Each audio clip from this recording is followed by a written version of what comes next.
Hey guys, what's going on? It's Lazarus here, back with another MLB The Show 20 video, and today, we're going to be doing my predictions for the top 10 highest rated players in Diamond Dynasty for the Show 20.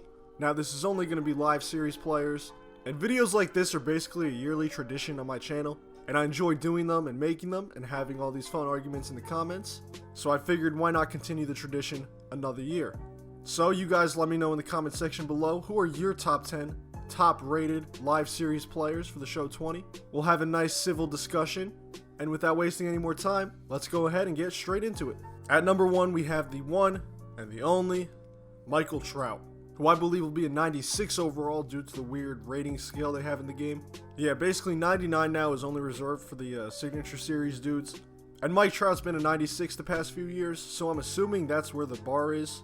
So just keep that in mind when you see the ratings. But yeah, as to why Mike Trout is at number 1, well, A, because he's Mike Trout. Not much else needs to be said besides that. I think by this point we all know how good he is. But I will leave you with a cool fact, and that is right now he's actually between Derek Jeter and Larry Walker for most career WAR. And that's pretty funny because both those guys just got inducted to the Hall of Fame. So Trout is well on his way to Cooperstown as well. In at number 2, we have Dodgers outfielder Cody Bellinger, who has slowly turned into one of the best players in all of baseball right before our eyes. And of course, last year he had an absolutely fucking monstrous season, putting up an OPS over 1,000, winning NL MVP, and he somehow managed to have a year that was even better than his monstrous rookie year. So I think it's safe to say Cody Bellinger has really settled into his own, and he's going to be one of the future GOATs of baseball for years to come, why I believe he'll be a 94 overall to start the year. And at the number 3 spot, we have Gerrit Cole. I promise there's only a little bit bias in this pick right here. And he had an absolutely ridiculous year pitching for the Astros last season, finishing second in the Cy Young voting to his teammate Justin Verlander, who we'll talk about later. And some of his stats on that season were a 2.50 ERA, 185 ERA+, a 2.64 FIP, and 326 strikeouts. Now, if I'm not mistaken, my research actually showed that all his stats were better than Verlander's, I believe, but Verlander still won the Cy Young. Interesting. But yeah, after the season Cole had last year, I think it's fair to say he's probably the best pitcher in baseball. Again, only a little bit biased in that statement, but we'll see if he can continue his dominance into 2020 and beyond, and I believe he'll be a 94 overall to start off the season. At number 4, we have Christian Yelich, the Milwaukee Brewers superstar. Over the course of the last 2 seasons, he's had one of the best stretches of baseball pretty much ever, winning the MVP in 2018 and almost winning it in 2019, but unfortunately he got hurt in like August and was out for the season, which pretty much screwed the Brewers over and Yelich over for any chance of winning the award again. But contrary to popular belief, he did not regress from his 2018 season, so right now it's looking like he is legit a stud. And his crazy development is actually who he is as a player. So hopefully he'll continue being a tank into 2020. And I believe he'll start the year at a 94 overall. And it probably will only go up from there. At number 5, we're going to be talking about Justin Verlander, the Houston Astros ace, who I might mention is a very hypocritical guy, but at the same time, a pretty good pitcher. As I mentioned before, he's the reigning AL Cy Young winner. And even though Cole did have better stats, Verlander won the award, but that's kind of why I put Cole a little bit higher. Also, the fact that I'm not really a fan of Justin Verlander, but I do have to admit that it's pretty crazy what he's doing at his advanced age.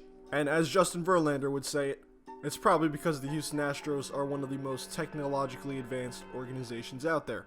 I believe he'll be a 93 overall to start the year.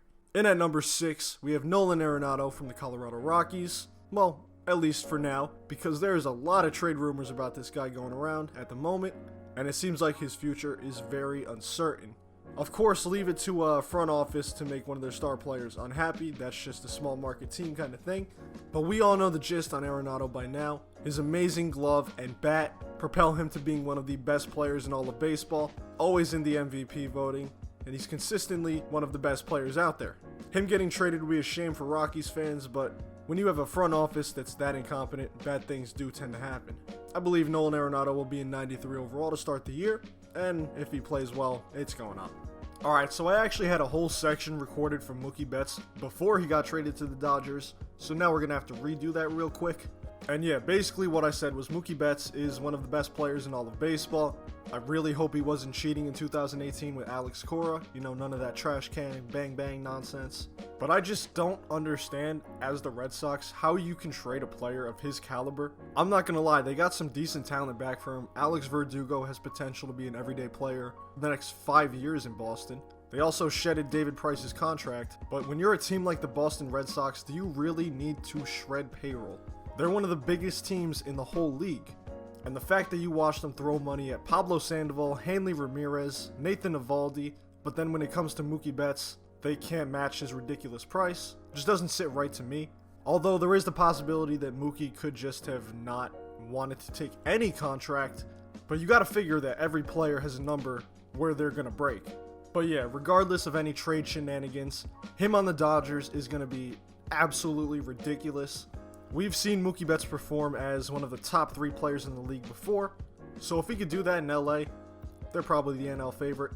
And I think he's going to start off the year at a 93 overall, but I do think he's going to be going up for sure. At number 8, we have Mets pitcher Jacob deGrom, who won't be traded anytime soon. And you go listen to any New York sports talk radio show, Mets fans, all they do is talk about how good deGrom is, so that's pretty much where my information comes from. But no, he's legit one of the best pitchers in baseball. He's been good pretty much every single year he's been in the bigs, and the guy's won back-to-back Cy Young Awards, which is pretty freaking hard to do, especially in today's game. So I got a lot of respect for deGrom. He's a great player. Mets fans, you finally got the win you deserve, and I think he'll be a 93 overall to start the season. At number 9, we have another National League East pitcher, and that's Max Scherzer from the Washington Nationals. Another guy who's consistently good every single year. And I don't think it's very controversial to say that Max Scherzer is currently on his way to Cooperstown. I mean, if you look at the guy's career stats season by season, he's had one of the most consistently dominant stretches of anybody in the last 20 years, as well as another good season in 2019, so he's just keeping the ball rolling, and it doesn't really look like he's going to slow down anytime soon. For that reason, I think he'll be a 92 overall to start off the year, and we're going to keep seeing more good things from Max Scherzer. Alright, finally, last but not least, in the number 10 spot, we have Anthony Rendon, the former Washington National and the now Los Angeles Angel. So Mike Trout finally has some help. Took him long enough, but my god, if anyone embodies the term ice in his veins, I think it's got to be Anthony Rendon. Watching the World Series last year, this guy just got clutch hit after clutch hit, throughout the whole playoffs actually, and I don't think I saw him convey any emotion whatsoever. So pretty much he's just a freak of nature. And now he's on a new team with a brand new shiny contract, and he's probably going to continue being his low-key great self, because until he was put on the national stage, not a lot of people knew just how good he was. But yeah, he's a freaking monster, and I think he'll start the year at a 91 overall, and having him and Mike Trout in the same lineup is definitely going to be fun to watch. Well guys, if you enjoyed the video, be sure to leave a like and subscribe for more content like this. And as I said before, let me know in the comment section below who are your top 10 highest rated players. Let's have a nice civil discussion, no name calling unless you really want to. And as always, thank you guys so much for watching. I'm out. Peace.